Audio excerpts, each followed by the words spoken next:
తవ్వే కొద్దీ డాక్టర్ నమ్రత దుర్మార్గాలు బయటపడుతున్నాయి. సృష్టిలో అక్రమాలు నిజమని ఆమె ఒప్పుకుంది. తెలిసే తప్పులు చేశామని ఎంక్వైరీలో చెప్పుకొచ్చింది. విశాఖ బ్రాంచ్ మేనేజర్ కళ్యాణికి భారీ విల్లా గిఫ్ట్ ఇచ్చిందని తేలింది. ఇక సృష్టి ఫెర్టిలిటీ కేసులో నిందితురాలు కళ్యాణి రిమాండ్ రిపోర్టులో కీలక అంశాలు వెలుగులోకి వచ్చాయి. సృష్టి ఫెర్టిలిటీ కేసులో నిందితురాలు కళ్యాణి రిమాండ్ రిపోర్టులో కీలక అంశాలు వెలుగు చూశాయి.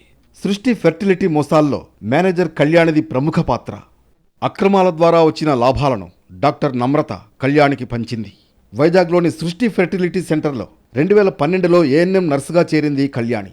2020లో వైజాగ్ బ్రాంచ్కి మేనేజర్గా చేసింది నమ్రత.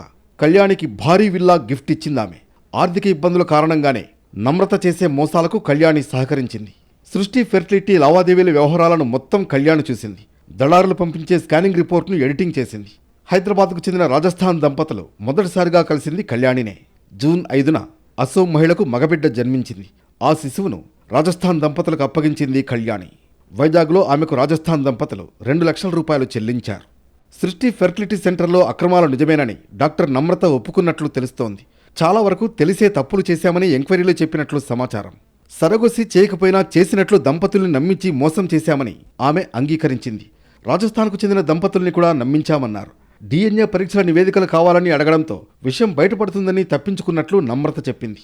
వారే DNA టెస్ట్ చేయించుకోవడంతో అసలు నిజం బయటపడింది. కొన్ని రోజులు సమయం ఇస్తే తప్పును సరిదిద్దుతామని వారికి చెప్పామని నమ్రత పోలీసులకు చెప్పింది. వారి నుంచి తప్పించుకునేందుకు సెల్ ఫోన్ కాంటాక్ట్ని పూర్తిగా బ్లాక్ చేసినట్లు నమ్రత స్పష్టం చేసింది.